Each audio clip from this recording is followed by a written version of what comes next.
आपका topic resonance. और resonance start करने से पहले आप सभी स्टूडेंट जानते हैं कि शेयरिंग के आधार पर कोवैलेंट बॉन्ड 3 टाइप्स का होता है, single bond, double bond, triple bond. Single bond में केवल एक सिग्मा बॉन्ड होता है और लीनियर ओवरलैपिंग होता है। डबल बॉन्ड में एक सिग्मा एक पाई, ट्रिपल बॉन्ड में एक सिग्मा 2 पाई।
देखिए,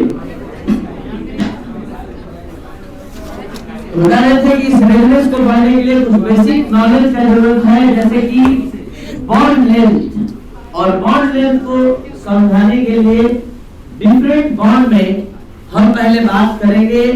शेयरिंग के आधार पर बॉन्ड 3 टाइप्स का होता है, single bond, double bond, triple bond. Single bond में केवल एक सिग्मा, डबल बॉन्ड में एक सिग्मा एक पाई और ट्रिपल बॉन्ड में एक सिग्मा 2 पाई। आपको बता दें कि सिग्मा बॉन्ड लीनियर ओवरलैपिंग होता है और पाई बॉन्ड जो है लैटरल। तो मान लेते हैं ये 2 एटम है और इन 2 एटम के बीच सिंगल बॉन्ड बना, मतलब सिग्मा बॉन्ड बना, तो एक जगह से ओवरलैपिंग हुआ। जब डबल बॉन्ड बनेगा तो 2 जगह से ओवरलैपिंग होगा, एक लीनियर एक लैटरल। अगर 3 जगह से ओवरलैपिंग होगा मतलब एक लीनियर होगा हमेशा और 2 लैटरल होगा, यानी ट्रिपल बॉन्ड इस तरह से बनेगा। तो मान लेते हैं कि ये 2 लकड़ी का टुकड़ा है और पहले हम एक कील से ठोके, फिर 2 कील से ठोक दिए, तो ज्यादा कसाव कब अनुभव करेगा? जब 3 कील रहेगा, 1 2 नहीं 3, तो दोनों ज्यादा कसाव महसूस करेगा एक दूसरे के बीच। ठीक उसी तरह जब 2 एटम एक लीनियर 2 लैटरल ओवरलैपिंग कर लेते हैं तो ज्यादा नजदीक आ जाते हैं। मतलब कॉन्सेप्ट कहता है कि जितना मैक्सिमम ओवरलैपिंग होगा तो एटम उतना नजदीक एक दूसरे के आते जाते हैं। तो इसमें एक लीनियर ओवरलैपिंग, इसमें एक लीनियर एक लैटरल, इसमें एक लीनियर 2 लैटरल। तो अगर हम एटम का बात करें कि A2 मॉलिक्यूल में 2 एटम सिंगल बॉन्ड से बना है, 2 एटम डबल बॉन्ड से बना है, 2 एटम ट्रिपल बॉन्ड से बना है, तो किस वाले में सबसे ज्यादा नजदीक आ जाएगा? तो वो ट्रिपल बॉन्ड। और सबसे ज्यादा दूरी पर, तो सिंगल बॉन्ड का बॉन्ड लेंथ सबसे अधिक, डबल बॉन्ड का बॉन्ड लेंथ उससे कम और ट्रिपल बॉन्ड का सबसे अधिक। तो कॉन्सेप्ट यही निकला कि सिंगल बॉन्ड से अगर 2 एटम यूनाइट होंगे तो उनके बीच का डिस्टेंस जो होगा इंटरन्यूक्लियर डिस्टेंस यानी बॉन्ड लेंथ जिसको बोलते हैं वो अधिक होगा। डबल बॉन्ड का उससे कम होगा और ट्रिपल बॉन्ड का सबसे कम होगा। तो जब समझ ऐसा है तो हम अगर आपसे बात करें कि CO3 का अगर लेविस डॉट स्ट्रक्चर हम बनाएं तो C के आउटर ऑर्बिट में 4 इलेक्ट्रॉन होता है। C के आउटर ऑर्बिट में 4 इलेक्ट्रॉन, ये है 4 इलेक्ट्रॉन। O के आउटर ऑर्बिट में जो है 6 इलेक्ट्रॉन होता है, ये 6 इलेक्ट्रॉन। दूसरे O के आउटर ऑर्बिट में 6 इलेक्ट्रॉन और तीसरे के आउटर ऑर्बिट में 6 इलेक्ट्रॉन। तो जरा देखा जाए किसका ऑक्टेट पूरा हो गया, इसका कंप्लीट, इसका नहीं हुआ, इसका भी नहीं हुआ, लेकिन C का कंप्लीट हो गया। इसका 8 इसका 8 इस दोनों का नहीं हुआ तो CO3 माइनस 2 एक्स्ट्रा इलेक्ट्रॉन है, एक इसको दे दिए तो माइनस और एक इसको दे दिए तो क्या नजर आ रहा है?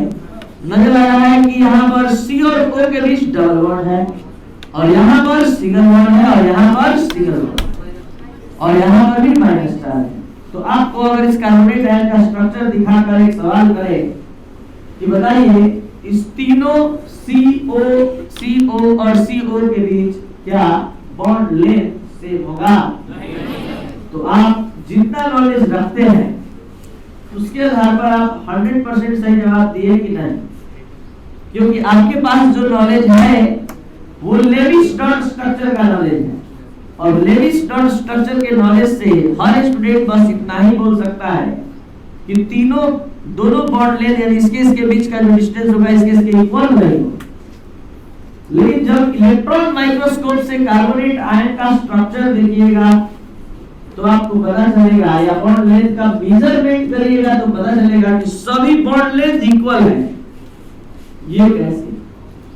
तो यहां से समझ में आ रहा है कि हम लोग के नॉलेज में कुछ कमी है, क्योंकि जो लेवी-स्ट्रॉस स्ट्रक्चर जितना पढ़े हैं उसके आधार पर तो निश्चित इसके बीच का डिस्टेंस इसके बीच का डिस्टेंस सेम नहीं होने वाला है, क्योंकि ये सिंगल बॉन्ड अधिक लेंथ का होगा, डबल बॉन्ड कम लेंथ का होगा।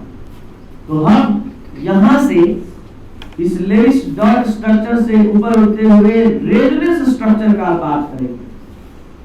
तो सवाल उठता है कि रेजोनेंस स्ट्रक्चर कैसे बनेगा?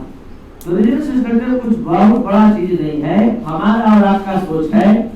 क्या सोच है? देखिए, जैसे आप लोगों में से कोई एक स्टूडेंट सोचा कि हम जो यहाँ शेयरिंग हुआ है इलेक्ट्रॉन का वो इस कार्बन और ऑक्सीजन के बीच करेंगे, तो कोई दूसरा स्टूडेंट सोचा कि हम जो डबल बॉन्ड यहाँ बनाए हम यहाँ नहीं बनाएंगे, इसके साथ बनाएंगे। तो इसके साथ अगर डबल बॉन्ड बनेगा तो आप ही बताइए ये कैसा दिखेगा? ये ऐसा दिखेगा। अगर आप लोगों में से कोई एक स्टूडेंट सोचे नहीं हम इसके साथ डबल बॉन्ड बनाएंगे तो ये कैसा दिखेगा? ये अब इसके साथ डबल बॉन्ड हो गया तो इन दोनों के साथ सिंगल बॉन्ड हो जाएगा। और हम कहते हैं कि इस तीनों स्ट्रक्चर को एक नजर में देखिए और एक नजर में देखकर जरा कुछ सोचिए कि हो क्या रहा है। तो ये जो पाई बॉन्ड है वो बारी बारी से तीनों के साथ बंध रहा है, टूट रहा है। तो पाई बॉन्ड एक वीक बॉन्ड है। अगर ये पाई बॉन्ड यहां दिखाई दिया तो ये ऐसा नजर आ रहा है, यही पाई बॉन्ड यहां आ गया तो ऐसा दिखाई देगा, यही पाई बॉन्ड यहां आ गया तो ऐसा दिखाई दिया। तो हम इस स्ट्रक्चर में क्यों नहीं प्लस माइनस रिप्रेजेंट किए? अगर कहीं रिप्रेजेंट कर दिए तो फिर से फिक्स हो जाएगा कि पाई बॉन्ड को यहां रहना है या यहां रहना है। इसलिए हम यहां माइनस साइन नहीं दिखाए इस रियल स्ट्रक्चर में। जब स्पेक्ट्रोस्कोप या फिर इलेक्ट्रॉन माइक्रोस्कोप से आप देखेंगे तो ओरिजिनल कार्बोनेट आयन का ये स्ट्रक्चर दिखाई देगा। ये हमारा और आपका सोच है कि आप लोगों में कोई सोचा कि नहीं हम डबल बॉन्ड इसके साथ बनाएंगे, शेयरिंग इसके साथ 2 इलेक्ट्रॉन का करेंगे तो डबल बॉन्ड ऊपर, कोई सोचा कि हम इसके साथ कराएंगे तो डबल बॉन्ड इस साइड में, कोई सोचा कि 2 इलेक्ट्रॉन का शेयरिंग इसके साथ करेंगे तो इस साइड। और अगर एक बार में तीनों को देखा जाए तो ये तीनों के बीच का स्ट्रक्चर ऐसा निकलकर सामने आ रहा है। ये पाई बॉन्ड लगातार मूव कर रहा है, 1 सेकंड में कई बार ये पाई बॉन्ड मूव कर रहा है, कभी यहाँ कभी यहाँ कभी यहाँ कभी यहाँ। और अब हम ये स्ट्रक्चर दिखाकर आपसे सवाल कर दें कि क्या सभी के बीच का बॉन्ड लेंथ सेम होगा? तो आपका जवाब होगा निश्चित सेम होगा। और अब इन सभी स्ट्रक्चर को देखकर और इस सारे कॉन्सेप्ट को समझकर अगर आप रेजोनेंस का डेफिनेशन सुनेंगे तो आपको समझ में आएगा कि आखिर रेजोनेंस क्या है। रेजोनेंस एक इंट्रामॉलिक्यूलर प्रोसेस है, एक मॉलिक्यूल में विदिन ए मॉलिक्यूल होने वाला प्रोसेस है।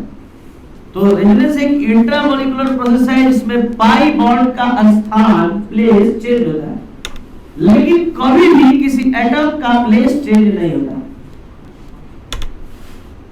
So resonance is an intramolecular process in which change in the position of pi bond but doesn't change the position of any atom of it. और यहाँ के बाद का कॉन्सेप्ट कहता है कि पाई बॉन्ड का स्थान चेंज होने से एक ही कंपाउंड या केमिकल स्पीशीज की बहुत सारी संरचनाएं स्ट्रक्चर्स बनते हैं। इन स्ट्रक्चर को केमिस्ट्री की दुनिया में रेजोनेंस स्ट्रक्चर कहा जाता है, रेजोनेटिंग स्ट्रक्चर कहा जाता है। और जो ओरिजिनल स्ट्रक्चर, रियल स्ट्रक्चर किसी कंपाउंड का होता है वो इस तीनों के बीच का होता है, हाइब्रिड होता है, जो रेजोनेंस हाइब्रिड के नाम से जाना जाता है, RH। तो ये था आपका resonance, resonating structure, resonance hybrid. तो रेजोनेंस हाइब्रिड एक रियल स्ट्रक्चर है, रेजोनेंस स्ट्रक्चर इमेजिनरी है। हमारा और आपका सोच है कि कोई मॉलिक्यूल, कोई केमिकल स्पीशीज कैसा हो सकता है स्ट्रक्चर। अब हम एक और मॉलिक्यूल का आपके सामने बात कर ले रहे हैं, वो है O3। तो O के आउटर ऑर्बिट में कितना इलेक्ट्रॉन? 6। दूसरे O के भी आउटर ऑर्बिट में 6 इलेक्ट्रॉन आएगा। तो ये 6 इलेक्ट्रॉन लेकर आया, यहां पर डबल बॉन्ड बना, और यहां पर भी ये जो ऑक्सीजन आ रहा है वो भी 6 इलेक्ट्रॉन लेकर। तो पता करिए किसका ऑक्टेट कंप्लीट हो गया? इसका कंप्लीट हो गया, और इसका कितना हो रहा है? 6 और 2 8 और 1 9, और इसका कितना हो रहा है? 7। तो इसका एक लॉस करवा दीजिए और इसको एक दे दीजिए, हो गया कंप्लीट। तो जो डबल बॉन्ड हम इसके साथ बनाए वो डबल बॉन्ड इसके साथ भी तो बना सकते हैं। तो इसके साथ बनाएंगे तो ये डबल बॉन्ड अब इधर दिखाई देगा, और इस पर प्लस और इस पर।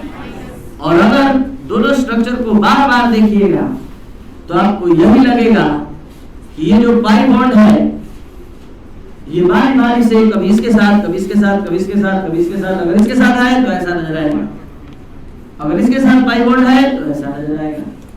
तो क्या है रेजोनेंस? तो रेजोनेंस एक इंट्रामोलिकुलर प्रोसेस है जिसमें पाई बॉन्ड का स्थान चेंज होने से एक ही मॉलिक्यूल का बहुत सारा स्ट्रक्चर बनता है, जिसे रेजोनेंस स्ट्रक्चर कहते हैं। और कभी भी रेजोनेंस स्ट्रक्चर में या रेजोनेंस के प्रोसेस में किसी एटम का पोजीशन नहीं चेंज होता है। ये मतलब है कि इसमें नहीं क्लियर हो रहा है, जिसको क्लियर करने के लिए हम 1 2 3 1 2 3 लिख दे रहे हैं, जो है जहां है वही है। लेकिन इसमें तो नजर आ रहा है कि सभी एटम अपने पोजीशन पर हैं, केवल पोजीशन चेंज हो रहा है तो पाई हुआ। और कहां से कहां तक चेंज हुआ? तो ये यहां से यहां तक। और अब इसको दिखाकर अगर हम आपसे पूछे क्या ओजोन में सभी ऑक्सीजन के बीच का बॉन्ड लेंथ सेम होगा? तो निश्चित सेम। तो बहुत सारे ऐसे प्रॉपर्टी है मॉलिक्यूल के जिसका एक्सप्लेनेशन लेवी स्टोन स्ट्रक्चर नहीं करवा सकता है। उसके लिए आपको रेजोनेंस स्ट्रक्चर का नॉलेज